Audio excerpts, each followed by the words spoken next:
1960-70च्या दशकामध्ये लोकांना आपल्या व्यंग कवितांनी हसवणारे आणि हास्य सम्राट म्हणून प्रसिद्ध असलेले कवी म्हणजे काका हातरसी आणि 18 सप्टेंबर हा त्यांचा जन्मदिवस। चला जाणून घेऊया हास्य कवी काका हातरसी यांच्याबद्दल, पण त्याआधी आपल्या कलाकार चॅनलला सबस्क्राइब नक्की करा। नमस्कार, मी ध्रुवा आणि तुम्ही पाहत आहात कलाकार दिनविशेष भाग 261 पॉवर्ड बाय GoPrad.com। काका हातरसी यांचे खरे नाव प्रभुलाल गर्ग होते। त्यांचा जन्म 18 सप्टेंबर 1906 रोजी उत्तर प्रदेशातील हाथरस येथे झाला।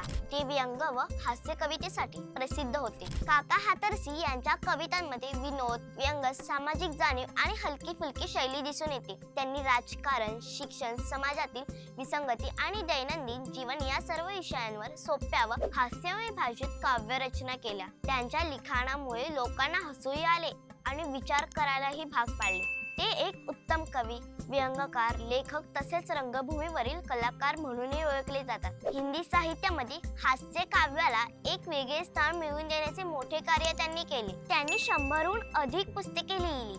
त्यांच्या काही प्रसिद्ध कविता संग्रहांमध्ये काका की कहावते, काका के कारतूत आणि हास्यरस यांचा समावेश आहे। त्यांच्या कार्यामुळे हिंदी हास्य कवितांना एक नवीन दिशा मिळाली आणि ते आजही अनेक कवींसाठी प्रेरणास्थान आहेत। त्यांच्या योगदानामुळे त्यांना अनेक पुरस्कार मिळाले।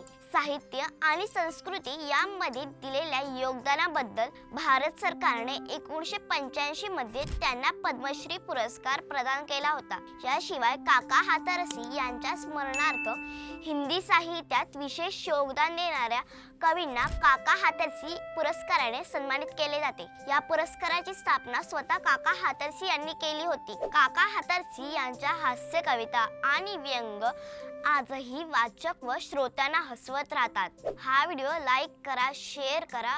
असेच वेगवेगळे इंटरेस्टिंग व्हिडिओ पाहण्यासाठी आपल्या कलाकार चॅनलला सबस्क्राइब नक्की करा। इंस्टाग्राम, फेसबुक पेजला फॉलो करा आणि बघत रहा कलाकार दिनविशेष पॉवर्ड बाय GoPrad.com।